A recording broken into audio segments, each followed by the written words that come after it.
Welcome back to another episode of Queued Up. We have a lot to talk about today, but only joining me will be Eli and J-Dog. Unfortunately, Davis isn't here with us, but how are y'all two doing? Doing good. Better that Davis isn't here. No, shots fired already. Yep, I'm getting to bless the audience with the look at the left side of my face. I haven't seen that in, I don't know, it feels like months. I've been over there on the right with Chris. It feels a little bittersweet being far away from you, but closer to Eli. Things are very complicated in my life right now. This is your good side, though. Yeah. Okay, well, glad to know my bad side's facing the audience normally. More shots fired from Eli. But speaking about some complicated things, we'll go ahead and talk about Europe. Unfortunately for Fnatic, it is about as complicated as it can be. They have been eliminated after MKOI's win over this weekend, but they just really haven't looked too good in the remaining series. They needed to pick up at least one win. They kind of stay in contention, and they just couldn't get it. Yeah, it's a little bit unfortunate. They had the win over G2 this split of all teams, but just could not make it happen against a lot of teams they should have made it happen against. I fear that this could be the end of this roster. I don't know. I feel like this is definitely not up to par to Fnatic's, like, as an organization standards, so we might not see the same team going into the next split. Absolutely. I think a disappointment for what the skill level of this roster is. They should be making playoffs. I wouldn't expect them to be making a deep run in it, but being eliminated early is rough. This week was tough for them, man. I mean, the win versus Heretics was okay, but this Vitality match was, I think it was a tough pill to swallow. The start looked really good. Upset was dominant on the Ezreal. Literally, I mean, it was a back and forth game where Carzzy and Upset were just kind of dueling, but eventually they got the win there, but then the last two looked rough. They just weren't very coordinated. Upset looks like he's in Elo hell, basically. Yeah. I feel like Humanoid also had a chip on his shoulder in this series. Like, he pretty much outperformed Vladdy in every single scenario, aside from maybe like the early part of Game 3. So.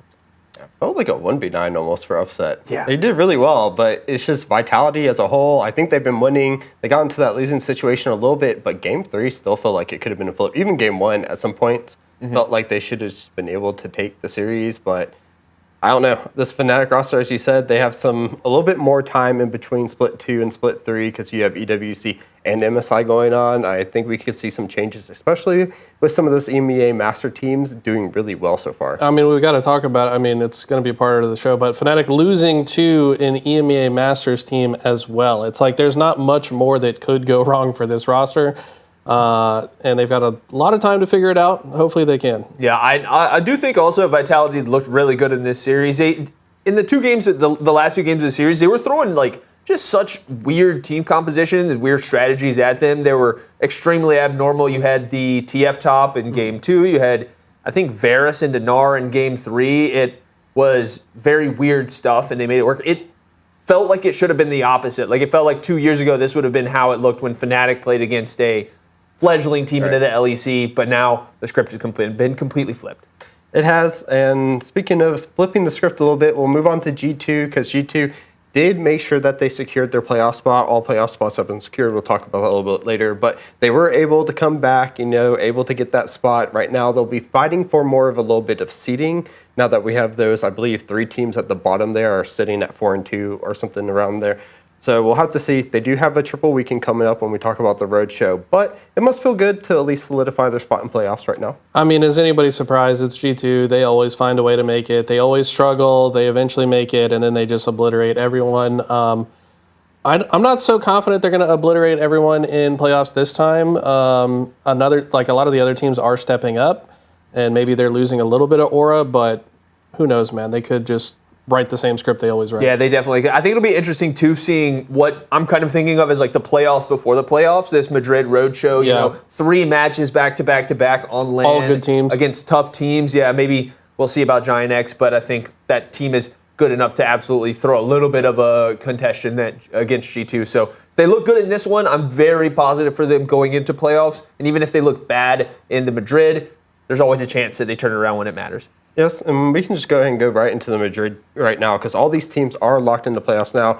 Koi barely sneaking in there. They had a little bit of a scare, I would say, in their series over the weekend, but they pulled it out at the end. They got the 2-1 victory, so that means that they eliminated Fnatic with that win. Shifters, of course, playing with nothing to lose, actually looked kind of solid in that series, and I'm not sure if that's, just because they had nothing to lose or if MKOI should be a little bit worried going into Madrid right now, but once again, JoJo leading the pack. JoJo's insane, man. I mean, people are starting to say he might just straight up be the best player in the league.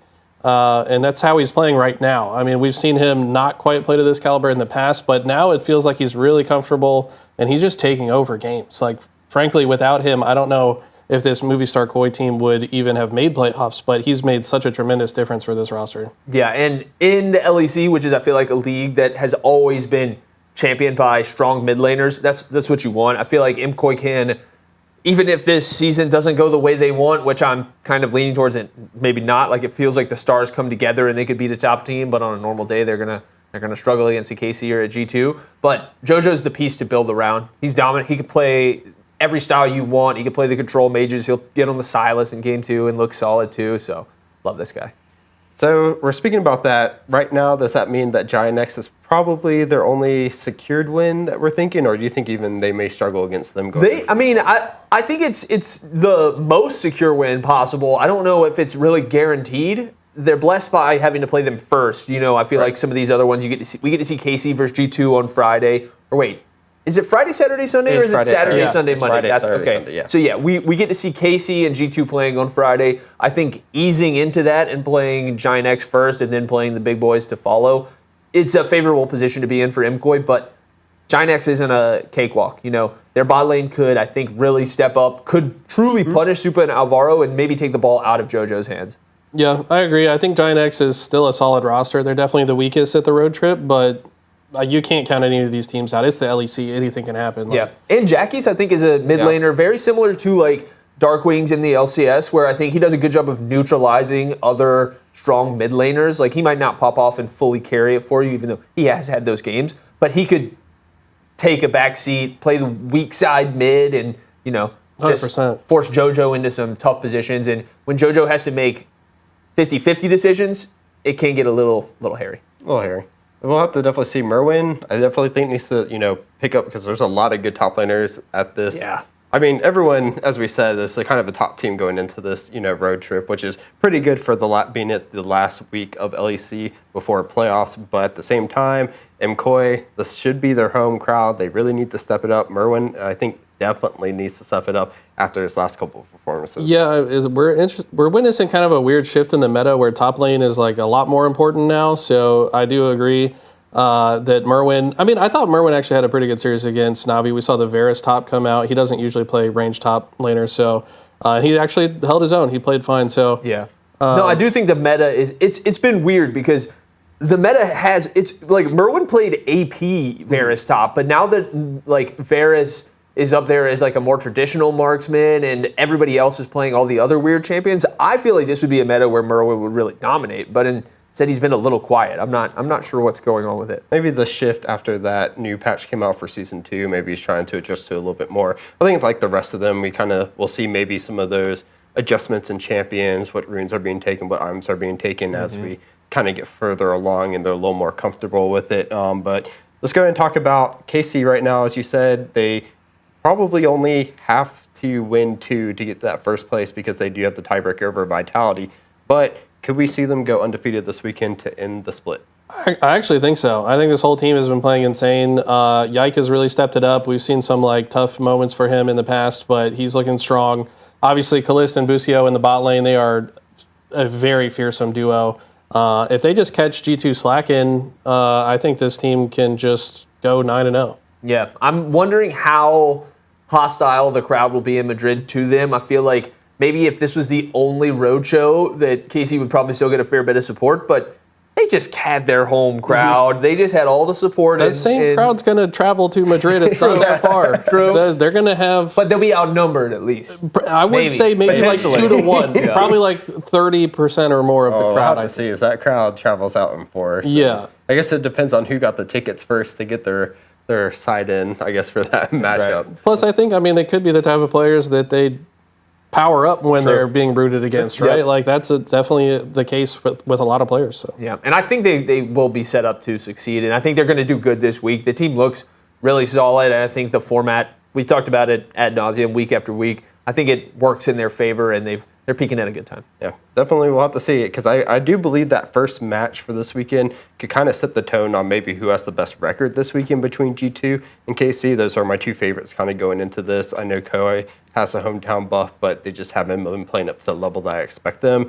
G2 has been on the rise. KC has just been there. So I think whoever wins that match could just actually go undefeated, to be honest. I mean, Caps has been playing incredible in what was it, just the one match that we saw in the last couple of weeks. Yeah. He was playing like some of the best Caps we've seen. So, I mean, if he brings his A game to this tournament, I could also see G2 going undefeated over the weekend and just shaking things up a bit. Yeah, I think if KC beats G2 in the opener, there's no chance that they don't get first place. They're going to have such a good spot. They only need to win one of those two remaining matches, and you feel great after beating a team like G2. But if they do lose and the pressure gets put on, the fans start sensing some blood in the water, then I don't know. There's no bad scenario here for KC. Worst case, they end up, second seed? Yep. So, Yeah. easy peasy.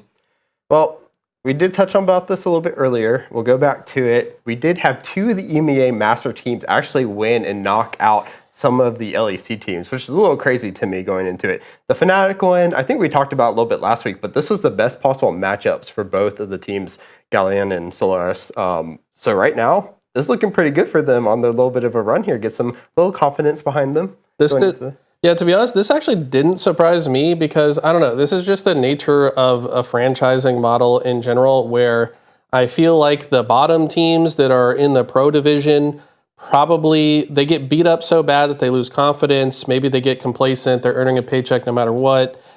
And then you're facing off against the hungriest and best of the tier 2 division. Like, it's a very common thing that we see in many franchised esports. So this really didn't surprise me. I think this just goes to show how much talent there is in the Tier 2 league and how hungry they are to work their way into the Pro League. Yeah, and I think the big thing, too, is that there's not much of a gap between the bottom of the LEC and the top of the ERLs. Like, there is a gap, but it's not huge. And then once you throw all the intangibles out there, maybe the exhaustion from trying to compete your way through the LEC, the pressure that you feel competing up against teams who you feel like you should be a guaranteed win against, it can put us in those scenarios. And I mean, it was a big dub. I think I also, I'm on the beneficiary. We got a little bit of traffic on that Los Ratones video I put out because people were searching up the Galleons match and stuff and kind of looking into all that. So I mean, you just got to think about the psychological difference too, right? If you're Fnatic going into this series, you have negative momentum. Like you don't believe in yourself anymore. And then the players come in from underneath, they just beat everybody they played to even earn themselves a spot there. And of course, they lost the winner's bracket game, but it's like you can easily write that off. We're supposed to lose that. Then in the lower bracket, you've literally got nothing to lose. Like Larry, they played really well in that match. I do have to say, though, for Galleons, pretty lucky draw. So Vitality did end up losing their match against Shifters, which means that Galleons now goes against Shifters, which is still probably a more favorable matchup for them. Shifters, though, kind of what Davis was talking about, last week, that for Fnatic, maybe they should have been focusing more on this to try to get to an international. But now it looks like Shifters are kind of riding some high. They're like, okay, LEC, that's gone. That's done with right now. We're going to put all focus on to what's going on in the EMEA qualifiers for EWC. They made a really good run, 2-0 Vitality. Vitality, though, can, do whatever they need in the LEC right now. But Galleons, Shifters should be interesting. We have Giant X versus Lari, which should be pretty good. That upper bracket, though, just kind of looks like the upper bracket of LEC right now. Yeah, right. Yeah, I think this is actually the best opportunity for the EMEA teams to actually continue a run. Like, this is the best draw they could have asked for, I think. So yeah, almost the best draw possible. I mean, it's two of the bottom 3 LEC teams. You get to play them both. I think after this, even if the Shifters win will be tough, but it is attainable. But after this, that's where the Cinderella story ends. The bell's going to strike midnight. They're going to run into probably an Imkoi or a Navi. I don't know which way the bracket's going to schmoove around. Right. But it'll probably end here for the EMEA teams. When are the next matches for that? They should be coming up in a couple days. Or actually, no. Lower bracket, both are on the 14th. Yeah, so I guess they're probably waiting for Roadshow. Oh, yeah, because Roadshow, everyone's right now traveling, so we have to push the online off a little bit for them, which is fine. Give them a little bit of a break, let them watch those matches, maybe get some practice in on the new patch, and hopefully we can get some good games out of those, like we saw the LCS. But we'll go ahead and move on to looking at the standings real quick. I don't know if we threw those up or not, but as we were talking a little bit earlier, though, we do have the teams eliminated for the standing right here. Heretic, Shifters, SK, Fnatic, all gone right now. 07. Yep. And so now we've got 4, 5, and 6. G2, MKOI, and Giant X all at the road trip this weekend down to settle out the bottom of the brackets, and we'll get to see that KC versus Vitality showdown as well. Not facing off each other, but who comes out on top. And then we get the playoffs afterwards, and we're heading closer to MSI. But let's go ahead and shift over to North America. We had some decent games. I would say it was still that week that was kind of really predictable. We did have, though, starting off with the C9 versus Dignitas a little bit closer than maybe people predicted. Yeah, Dignitas getting a game was actually, I thought, probably huge for their just mental moving forward, right? Like they were kind of getting beat up, and then to take a map off of one of the best teams in the league is definitely good for them. I think FBI really carried the series. He played incredible. So if he can kind of maintain his mojo, this is a potential comeback kind of roster, I think. Yeah, the NA Lucian looks to be a pretty solid pick, at least within our region. We'll see come international how well it will hold up. I also think XU looked really solid there on the Zhengzhou in game 2.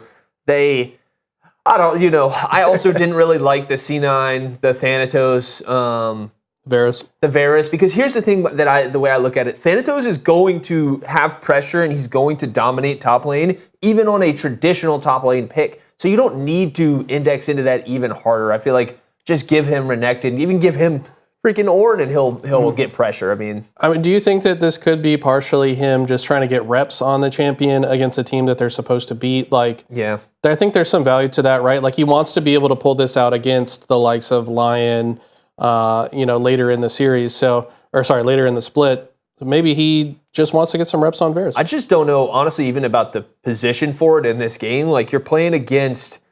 Who was the top laner right there? Actually, Jax. Yeah, Jax and a Nocturne, which neither of those sound like an ideal one. Normally we're seeing Varus picked into like Gnar. It was Jax Zhengzhou. Yeah, Jax Zhengzhou. Okay, so still, I'm not sure. But the reps can help. You've got some room to give in the series. You're playing a bottom team. It's not the worst decision ever. Like game 2 after you've already won, that feels like the most optimal time to experiment. And feasibly in an international competition, maybe when you're playing Lion or another team, Thanatos might have a harder time getting that prio, like I said. Makes sense. Let's see. You've sold me. It's an experiment. They're probably playing it in scrims too, so it's not like this is the first time he's played on it, Everyone's right? doing it. Yeah. He just joins the non. Exactly. I mean, it's funny how like ranged top laners used to be a meme or like something to Except for Vayne. like pick in solo queue. Yeah. But now it's just become the meta. Nonstop. I think there's a whole, if you guys want to see this and let us know, I think there's a whole video we could do right now about how top lane is just the Gnar and the counter Gnar. That's like what all of top lane revolves around right now. It's so funny. Yeah. It is. Liquid, DSG, about as expected right now. Jose Diodo's just on a whole nother level, I think, than any other jungler. He's been smurfing, bro. He's been smurfing crazy, everything. man. Even in the show match, the C9, can't remember what they called it, but them and TL split amongst each other and had their little for fun matches. He was smurfing that thing too. I don't know. I love the story of Jose Diodo because we've talked about it a few times before. When this team formed, everyone was like, oh, this is a super team and Jose Diodo. But it's like, he's become their best player. He's carrying these games. He's just been absolutely incredible. Yeah, that Lee Sin, that was a His joy Lee Sin to is watch. consistently disgusting. Doesn't matter when he picks it. And it's always an on or off champion. Like you're either going to have some good games, you're going to look like Peanut on it, or you're just going to look really bad. And he is out there. And this is multiple games he's pulled out this Lee Sin and looked good on. So it's not just we're playing DSG, we're going to make it look good. It's him pulling out versus other teams. He's played it for a long time, if I'm not mistaken. That's like one of his OG mains. Yeah, So a lot of memories of some sick Jose Diodo Lee Sin plays. And I think when we're looking at the LCS as a whole, we have a lot of good junglers, man. I'm down for this to be our identity as a region. If we're the region that has a bunch of good junglers that just kind of smurf it, and then as a team we fail come international time, I can live with that, man. It's cool. That's a cool role to have, sending some smurfy junglers. I mean, we got to win some international games, hopefully. Yeah, we'll get to a semifinal in a few years again. Speaking of one team that maybe could do it, Lion. They played against Sentinels. Sentinels did make EWC. We'll talk about that in a little bit, but they did not look good against Lion. So Lion's been looking good on stage. Other tournaments, not so much. Was this to be expected? Yeah, I definitely had some question marks about Lion after they kind of bombed out of the UWC thing, but I think you're right. I think they get the stage buff, and going against Sentinels here was not really that close, to be honest. Yeah. I feel like, I don't know, maybe it's just the inspired effect. Like, he just plays so different on stage compared to the online matches. I think Lion definitely was. They did what we expected. I thought Sentinels didn't look too terrible. There were some rough spots. Saint looked really good for Lion in this match. The Rise in the first game, I thought that was the big gap between these two teams, was the Rise versus the Yon. Like, if you put Chovy on Yon in that game for Sentinels, I think he might have been able to carry it. There were some multiple moments watching it where I was like, ooh, a better Yon would have got a kill here, would have gotten out in this scenario, type of things like that. So it was tough. But then in game 2, Isles smurfing on Bard again, dude. This guy is so nasty on this character. He's found like a second wind or something. I don't know. Because he wasn't looking great, in the lock-in split. But this split, he's been absolutely bonkers, especially when the teams allow him to play Bard. And even the Nautilus. I think these are his 2 best champions, probably. Maybe. I would probably throw him on all of the enchanters over the Nautilus. I think this is similar. Also so sick. He's flexing. Yeah, the Nico, the Nami, all those. I don't know. Every time I've seen him on Nautilus, he's just hitting hook after hook after hook. Like he is. Well, it's easy mode compared to the enchant. That's true. Well, it's actually different. It's easier to make an impact, but easier also to potentially throw the entire game. That's true. I feel like with Isles, the one thing I was looking at him going into this split was his mechanics have always been pretty solid. But when you're on a team like Dignitas, you can't really show that off too well, especially from last split. I think the biggest thing for him that we saw in the lock-in split that he needed to figure out was his roaming, his timing on objectives and all that. And when you have Inspired yelling at you probably half the time, you're going to learn that really quickly. So once his, where he knows where he needs to go, caught up with his mechanics, he's able to show those off, and he's able to now be in the right place, right time, get those hooks, get those Bard ultimates, help, push his team forward. And then when you have a player like Berserker who kind of makes your game easy mode because of how skilled he is as well, it really helps you shine. And I think Alice has found a good spot right now of where he needs to be. Can continue to, keep growing a little bit, but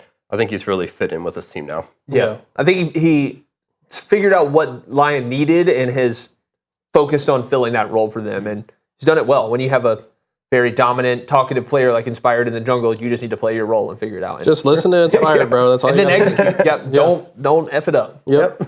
And that's what they did. So now they're sitting pretty good there. Last one game was Shopify versus FlyQuest. FlyQuest had their Mother's Day buff a little bit early. Some of the mothers were flown out, and luckily they were able to pull out the win. A little bit close, kind of a strange series. Game Very 1 strange. and game 2 probably should have been flipped on who won those, but they came out the way they did.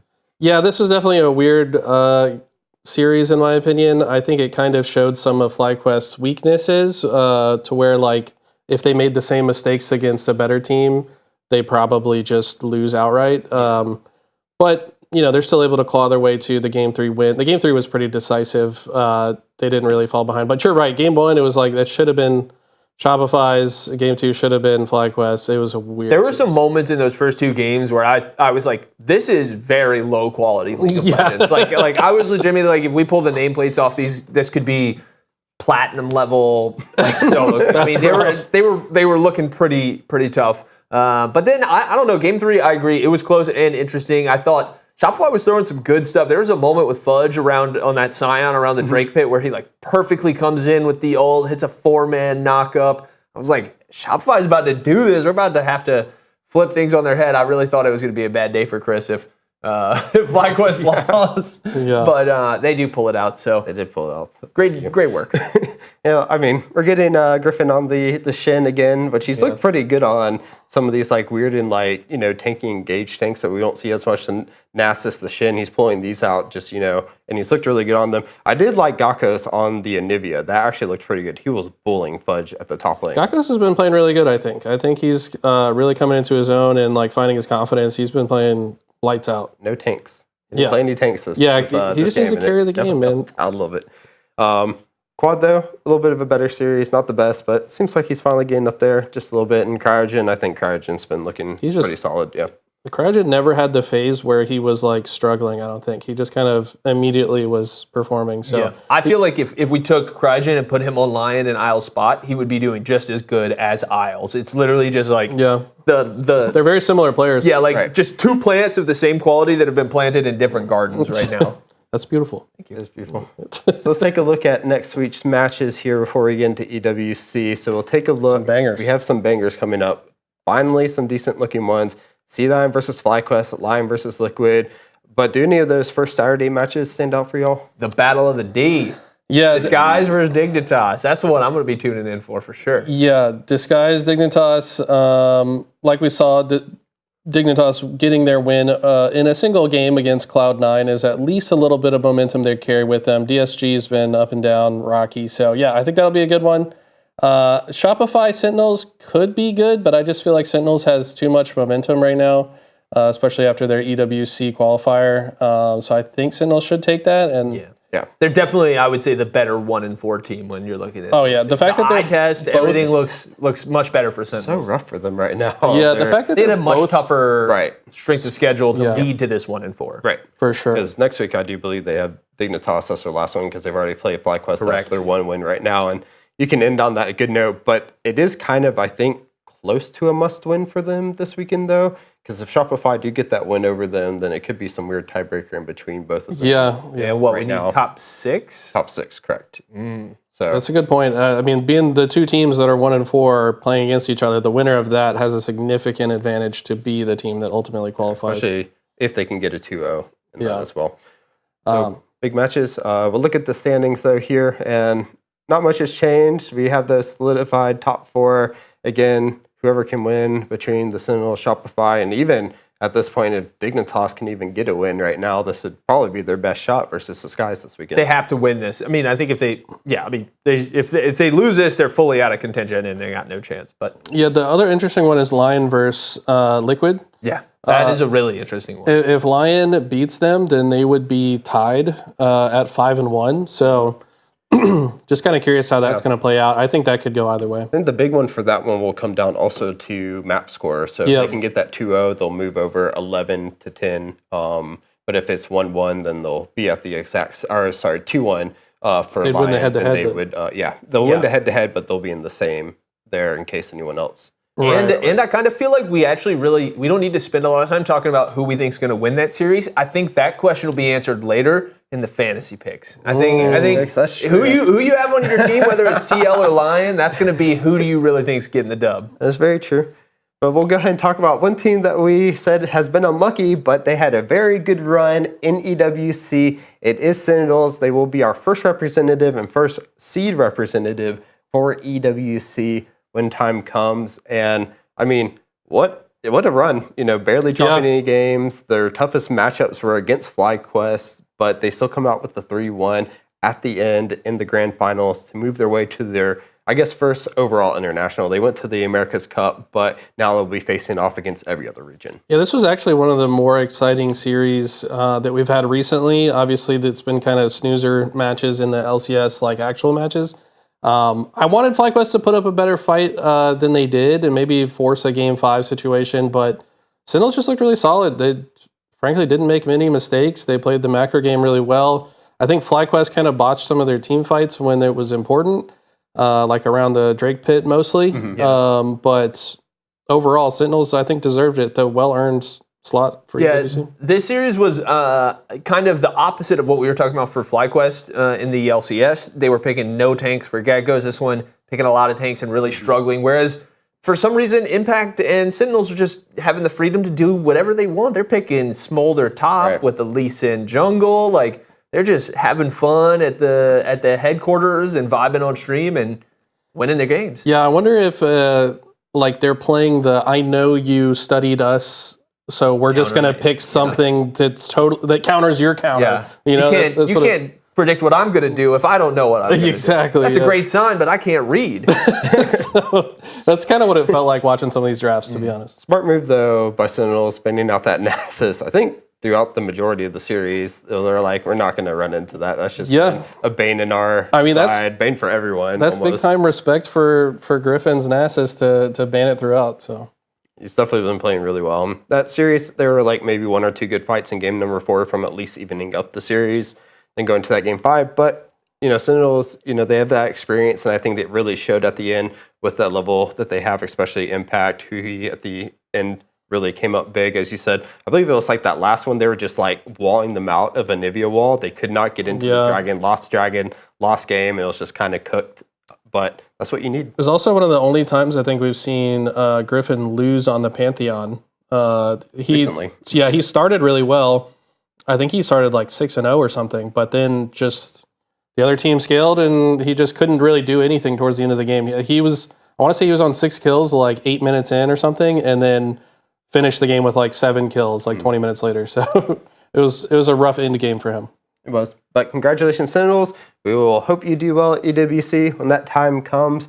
But now we're going to move on. We do have a weird situation happening in the LCS right now. Lion has actually bought out Castle from DSG, and they are moving to a 6-man roster. So I believe their coach, Rigby, was talking about he didn't feel like Dokla had deserved to be taken off of the roster completely. So he wanted it to be a 6-man and then for it to compete for the spot instead of just moving Castle directly to it. So Surdy now will be slotted into DSG for these last 2 weeks while they pick up whoever they're going to pick up.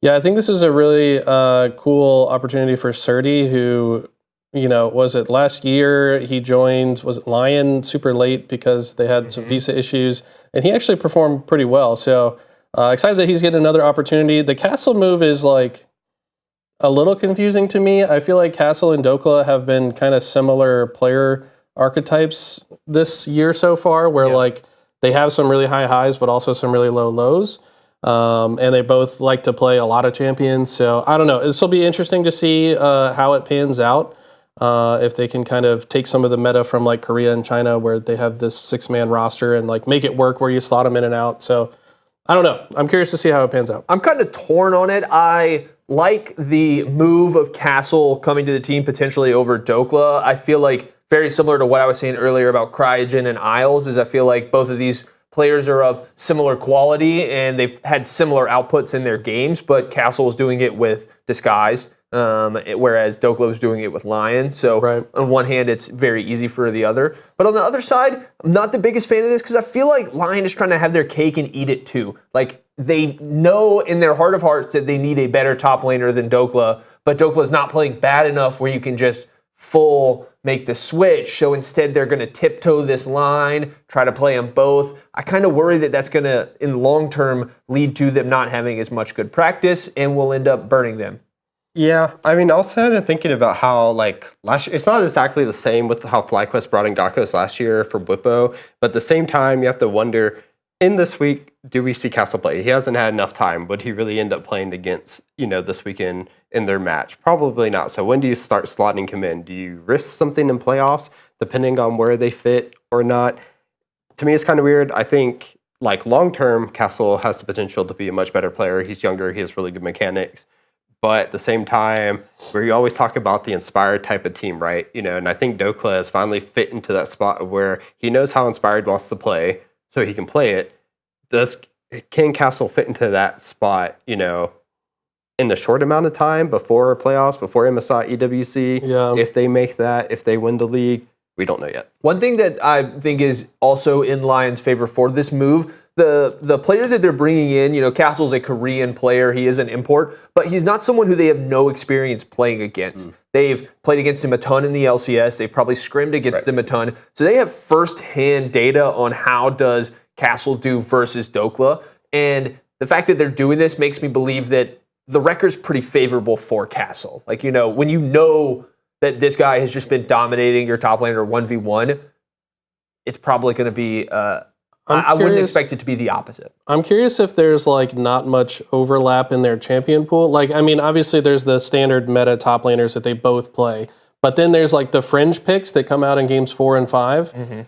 I think that they have actually pretty different champions. Like, we've seen Castle pull out Nasus. I don't think Dokla's a Nasus guy. Dokla pulls out the range top laners like Vayne, Varus. I don't think Castle often does that. So it could actually give them an opportunity to be a little more creative in the draft kind of game as well. I wonder if that went into the decision. It's just what's the purpose of this 6-man roster? Is the purpose to regularly play them and switch them around like you're a CFO or one of the other LCP teams? Or is it just, this is our interim trying to figure out who the best is for the roster type deal? I feel like they aren't committing either way so that they have the option of doing both. I think it is the latter, though, because when Rigby was giving his interview about this, it was, I think, more of a management decision before a coach and a player decision for when it came out. And I don't know if you listened to the pros when they were talking about it as well, they kind of came in, but Rigby had a whole different side where he's like, well, they kind of just came at us with this, and I said I didn't want Dokla out, because I think he's playing well. But he also says that he thinks Dokla and Castle are two very different sides of the top lane coin, and he's not really sure what would fit best. So I think it is more of a what way would make Lion play better is what they're going to lean towards, and not so much if this fits Castle better, we play Castle, or if this fits better, Dokla will play them. It's who's going to raise up the team to be the Lion team that they're supposed to be after paying so much for Inspired in the bot lane, bringing Berserker back, etc., and keeping Saint to try to pull him into the mechanical beast that he's supposed to be. They want that top laner to kind of be there, and it kind of seems like that's what Rigby was saying. So I think it is more of a who's going to be best for the team. Once they figure that out, that player will start and the other player will be gone. I will say this also, I think, sets up Dokla to play better, just because, think back to, lead up to Worlds last year, or even at Worlds last year, when Dokla was, actually popping off. It's because he had his back to the wall. He had to prove himself as a player.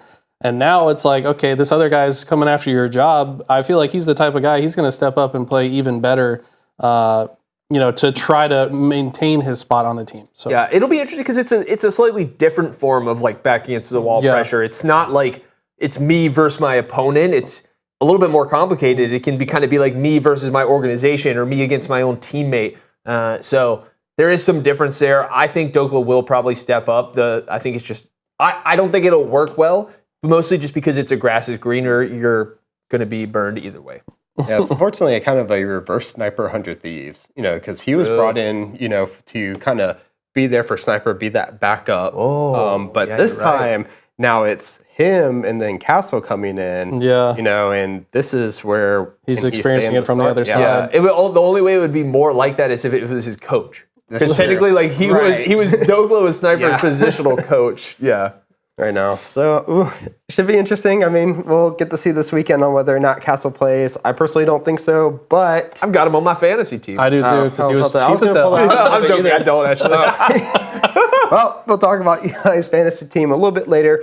We're going to go and move on to the next one. Jynxzi is continuing his league arc, and now he's pulling out a massive tournament where he's bringing on a whole bunch of content creators that I believe play or don't play the game. Yep. And then you're going to have a lot of people that join them as well. Not everyone. We have, a few challengers, a few who haven't played, all mixed together in complete, I guess, chaos. Yeah, he pretty much just put out a tweet that was like, hey, I need 40 streamers for a League of Legends tournament. Who's in? And then just got this massive group of people. It's ridiculous. It's been hilarious watching the League community react to this and being like, how is this Jynxzi tournament more North American than the LCS? It is. There's much more American representatives. There's going to be more eyes on this. If I'm Riot, I'm a little worried about this, man. I think this is going to get more eyes than all the LCS, and it's just a guy doing it from his bedroom. Yeah, this is, I think it's going to get a crazy amount of viewership for sure. But, some of the names in here, Mr. Beast in the lineup is just absurd. Of course, Onapixel.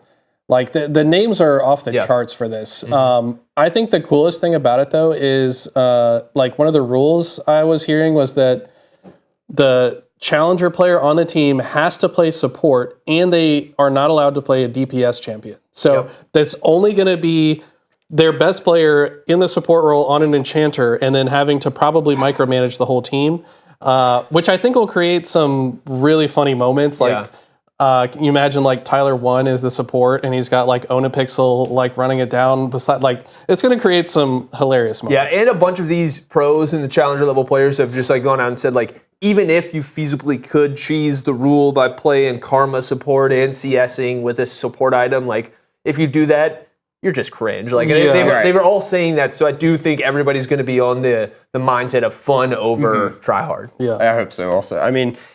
going back to what you said though about Riot being worried, I hope that they embrace it a little bit more though, because when you have obviously when you have someone like Mr. Beast going in there, you have Jynxzi, who are one of the top YouTube streamers, one of the top or content creators, overall in Mr. Beast, and you have Jynxzi who's leading the charge right now for Twitch viewership overall.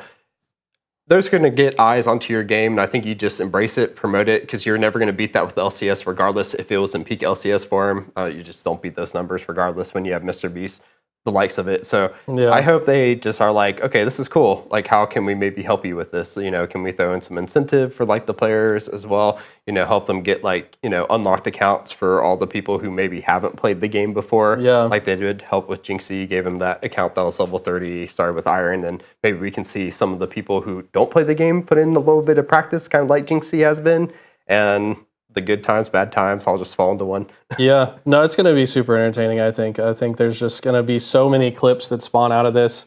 I'm curious about the team formation. How are they going to decide teams? Is there going to be team captains from the challenger players, or how is that going to work? Do you know? I'm not too sure yet. I don't. They probably haven't even released that yet, but. Yeah. He has not thought that far ahead. No, he just gathered. As I said. He's honestly probably not even thinking about running it. He's just thinking about when he can get in his next solo queue game. Yeah. I've been loving Jynxzi's journey through League. Did you guys see that clip of him with Dantes when he gets his first 10-kill game on Master Yi with the music, man? That is a legendary. I really feel like we're going to be making a video on that in 4 years, talking about how that was another legendary moment in League. It was so cool. Yeah. It was funny watching his lead up to learning when he was in the practice tool first playing Master Yi, and Dante's just trying to tell him, this is what you need to do for Master Yi. Then it comes out and it actually pays out. I mean, I like this much better, him playing something like Master Yi that's kind of fun, dopamine hits over someone like Turn your brain off. Just, give him the fun stuff and let him get, a lot of those fun games in before you play something like AD carry, before you start hating your life. He's in jungle right now. Have fun with it. I feel like Master Yi is also just the most pub stomp champion in Iron ELO. Low ELO do not know how to deal with Master Yi at all. Such an easy champ that in that clip, Dantes can just he's telling him we're gonna wait till a good time comes before you go in. All he's doing is waiting for the beat to drop. And the beat drops, he's like, flash it! W! So good, man. That's a legendary clip for sure. Hopefully, I'm really hoping that the tournament's just like that in general. Just a whole bunch of yelling, chaos across the board. You see all the some of the champions. Loudest individuals on the planet are in there. It's just going to be yelling and chaos. I need someone to have a decibel meter between Tyler 1 versus. I hope they're against each other and there's just trying to see who gets the loudest between both of them. Who's breaking the speakers on everyone's TV. That'll be a lot of fun. You should add Jynxzi. I mean, their mics will be peaking 100%. Or if they're together, that's just. To be fair, both of their mics peak even when they're just talking normally. Yeah, that's true. It's part of their brand. The low quality mics, man. So funny. A lot of fun. So we'll move on to a more serious topic. Ruler has been cleared, luckily, and I think in perfect timing because right now Jynxzi has not been looking good, but the LCK says that they did their investigation. They didn't see anything that would have pushed him to doing the tax evasion maliciously. He's paid off everything. Everything should be in the clear. Right now, Jynxzi are struggling a little bit, so I'm wondering if this has affected him in any way, shape, or form, and that's been kind of contributing to how Jynxzi has been playing, and now that he's been freed of all this, hopefully people can stop talking about it and he can return back to that AD carry we all know. I would assume so. I mean, I don't think you can possibly go through any sort of a public controversy, public scandal like this, even if it's one where, this isn't a scenario exactly like this, but even if it's one where 100% you're innocent, if someone has accused you of murdering somebody and you didn't, just going through that will affect you. So 100%. It has to have affected him, and I think we will see Jynxzi turn things around now that they've gotten past this, because it's not just him who's affected by this. It's the people he's playing with, the people that he works with. Everybody involved is involved in the controversy when it's something as, crucial as this. Yeah. I mean, obviously, tax evasion, big deal in Korea to the point that they make it a very public thing to talk about this kind of stuff. But it also just kind of sucks that he even had to deal with this in general. From what I read, it was it started from a fan or somebody starting the rumor. And then he had to prove that it was legit. And then I think his dad was the one doing his taxes for him because he was super young at the time. Mm-hmm. And his dad thought he did it correctly, but missed a clause or something. I don't know. It sounded like a whole lot of nonsense that as a player, you don't want to have to think about at all. You just want to play the game. And I'm happy that he can finally play the game. Yeah. And I don't know, it really has been looking, I've been watching his scores, the community ratings are usually really highly in favor of him because everyone loves watching Willer play. They have been super low lately. I mean, his team, they've been getting a couple of wins now, but, they hit their first 2 losses for the first time in a while that they haven't gone undefeated in an LCK season. He's been going out apologies. On stream, he's been apologizing. He's even saying, we understand the mistake we did. We tried to rectify it. It's going through everything, but luckily, the LCK season isn't over yet. They are sitting, I believe, in 3rd right now behind KT and HLE, who are sitting at the top. I think they're tied with T1. They might be right now. It's kind of crazy when you think about the LCK season, but they still have EWC qualifiers, as you said, which have been kind of crazy in the LCK. I mean, they've been kind of crazy everywhere because you have to separate them from your regular season. They're just crazy. It's just an online tournament with all the major regions. Yeah, it's just wild. Yeah, literally the T1 bro match had 57 kills in like 30 minutes. Like, also been some really high viewership for some of the games as well because they want to see some of the big plays.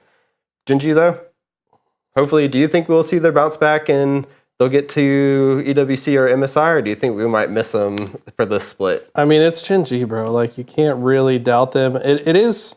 They're in a tough spot on the leaderboard right now. Sorry, before you go through that, we won't miss them at EWC because they did qualify last year, so they don't have to go just for winning there, it, right? At least they'll be there. Yeah. MSI, though, I think is a different story. I mean, this is just a team that when they get to the international stage, they're going to be a threat no matter what. I mean, we saw them have one of the most dominant years of all time last year, of course, until Worlds, and I guess first stand as well. But otherwise, they won literally everything. So I think that they're going to be able to figure it out. They're going to come back just as strong. Yeah, I think they'll turn it around. I think LCK, that's the Jynxzi home. They've had all these issues. They're going to turn it around and easily make it to the international stage. What happens there, who knows? But who knows? Yeah. They get the MSI buff regardless, so yeah. Hopefully they get there. EWC, they had the buff last year as well. They'll go into it. Fantasy time, though. We had week 5, whatever, same thing, has finished. We've seen some big fluctuations in the board.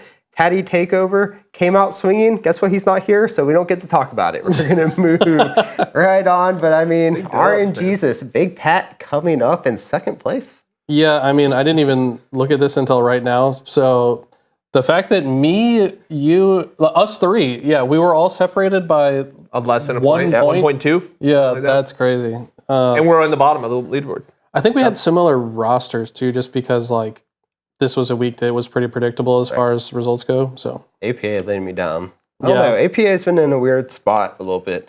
He's on a good team, but he performed really well kind of at the very beginning when they went to the Kespa Cup. He's kind of since fallen off a little bit, and I don't know if this patch is going to be enough to kind of smooth him over to being dominant force back again in the LCS. I don't know. It was kind of disappointing, his games, especially when you're on Annie. I expect more right now. Yeah. The rest of the teams did pretty okay, though.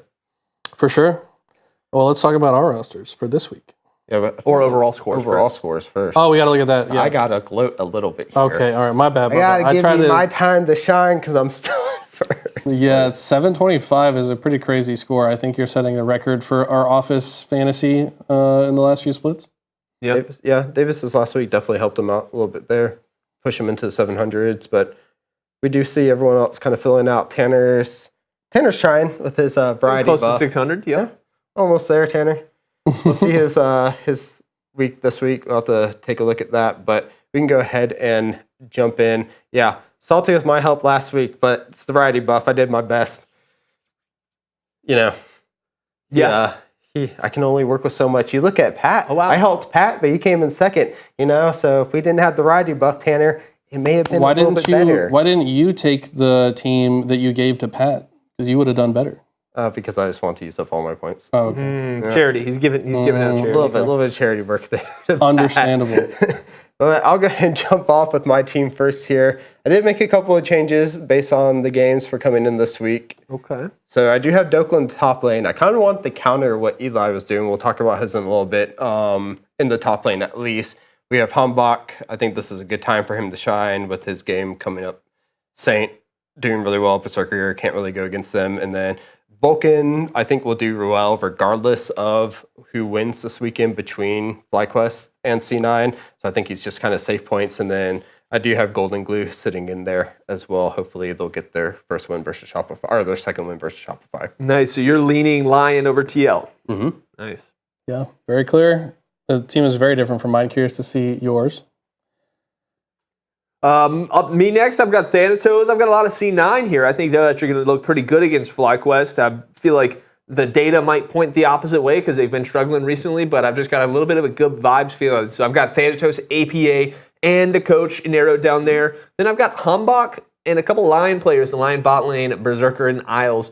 Feel like this is a kind of a slightly risky. I feel like there's no world where I end up with very, very low points. But if C9 pops off, 2-0s FlyQuest, and everything else goes as expected, I think I could have a big week here. This is a very low variety buff week for me. I normally go much higher, but I just decided to dip my toe on the other side of the fence and see what it's like with only 3. Yeah, I like that pick. I feel like the Lion bot lane probably better than the Liquid bot lane, at least so far this split. So, okay, well, mine is next. So I'm going big brain here. So Castle is only going to play one game, but it's going to be a good game. So his average will be whatever that one game is, right? I've got Hambach as well, and then all Cloud9 after that. I think they're going to absolutely stomp FlyQuest. Even though I am a FlyQuest fan, I just don't see this going their way. Yeah, they're online warriors. That's what I'm. Them and Sentinels. They're good in online matches and not so much in the LCS. Okay. All right, we'll take a look. Tanner and Pat both did theirs this week. Completely RNG for Pat as well, but we'll take a look here at Tanner. He does have his variety buff, of course, going. So we see some Thanatos up there. So he's a couple of the D teams. He's got Disguised and Dignitas in there. Yeah, I mean, I think if you go for full variety, you have to have some matchups against each other, right? Like, mathematically. 100%. So, right. Yeah. Really interesting. He has a couple of good picks in there that could do well, like Thanatos, Griffin, Berserker, I think, could really pop off, and maybe we might see a sneaky game out of Call Me. He's got Lee Sin on Griffin. I don't think I can recall Griffin playing Lee Sin. Has he played it once? Maybe once. It's kind of up his alley. It would be up. I don't think he's played it this split. He's definitely got it in his bag. I know he played it in the CB LOL or LTA South last season. So whether or not he pulls it out, it's a long shot. Probably high percentage. It's probably like 1.7. He does go for those high percentages, the 1.7, or mostly the 1.7s, I think, for a lot. This is the week, says Tanner. I mean, it could be. Call Me is going against Palafox. I mean, he definitely has a chance. Everyone always has a chance right now against Palafox. RNGesus, though, was full RNGesus. He just kind of went down to each roll. But he got a good team. What did he do, like close his eyes and like click randomly? Or each one he just clicked up there. He was like, top lane, goes picks one. Jungle picks one. And he ended up with this team. Yeah, this is not a bad lineup to end up with, I don't think. I think this is actually pretty solid. I mean, again, it's one of those following, you almost have people who could just potentially do well. Right now, the big one on that roster that maybe won't is Ignar. But if you're banking on maybe the rest of the 4 doing okay, I mean, Berserker and Arquid kind of clashed with them playing each other, but the rest of them, decent squad for Pat. Great work, Pat. Not to make up, though, in the overall. Yeah, well, because he didn't freaking participate in the first 3 or 4 weeks. I want to say, though, I did tell him each week beforehand to do it, and he just never did it until week 5. So. Wow. You gonna let him disrespect you like that? He disrespects you. No, I mean, you can't say much when he comes in second in week 5, though. He did beat me out, but that's all we're going to have for today. We will see you all next time. Don't forget to join our Discord if you want to join our fantasy team. If Pat can join late, so can you. We will see you all next time.